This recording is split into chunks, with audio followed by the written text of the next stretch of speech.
не бойся, свои. Дикобраз ушел, нету его уже, мой зайчик, нету. Выходи. Третий день вясковый собака Джек не выходит с будки. Ночны кошмар, да яшчэ з рэцыдывам перапалохаў не толькі хатніх жывёл, але і гаспадароў. Ночью, где-то в 11-12 ночи, крик у нас, Джек, он спрятался, огромный собака. Сын на втором этаже включил там свет. И, говорит, пробежало такое, что-то пролетело туда, вот убежал он. И Дима к нему там погнать его хочет, а он распушил хвост этот. И убежал он. Он его сфотографировал хорошо.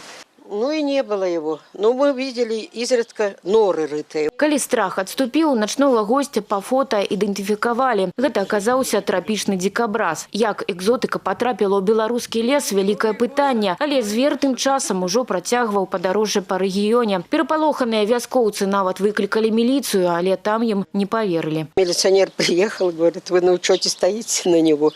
На каком учете? Он сказал, что на археологическом, не поверил, что бегают у нас тут такие дикобразы. Вяскоўцы яшчэ доўга тлумачылі, што дзікабраз не сіндром вавёрачкі. Добра, што суседзі зрабілі фота начнога госця, так што падазрэнні былі зняты. Не трогайся его! А гэта ўжо іншая вёска ў Добрускім раёне. Перапалоханыя жыхары спачатку нават прынялі дзікабраза замутаванага чарнобыльскага вожыка. Тым часам мясцовыя энтузіасты аб'явілі на звера паляванне. Высветлілі, што дзікабраз цеплалюбівы, а значыць пры мінусе можа загінуць. Вырашылі звера ратаваць. Построили такую ловушку, чтобы он пришел, и еды там он наложено. Вон, поглядите, какие кабачки, вон тыква такая здоровенная. И вот что, когда он зайдет, провели вот шнур туда такой большой, и потом он зайдет, и дверка должна закрыться. Уцекача між тым апазналі ў рэчыцкай аграсядзібе. Тут на пражыванні шмат жывёл, а двоих не хапае. Дикобразы Гоша и Вася, кажуць, беглі 2 тыдні таму. Они ночевали вот в этом загончике, и снизу, видите, подкоп под фундаментом. Они вырыли и вышли на улицу. Вот, роют они очень хорошо и быстро. Поэтому там бетонный пол был, они еще бетонный пол взорвали, будем так говорить, и выкопали себе нору, чтобы выйти погулять.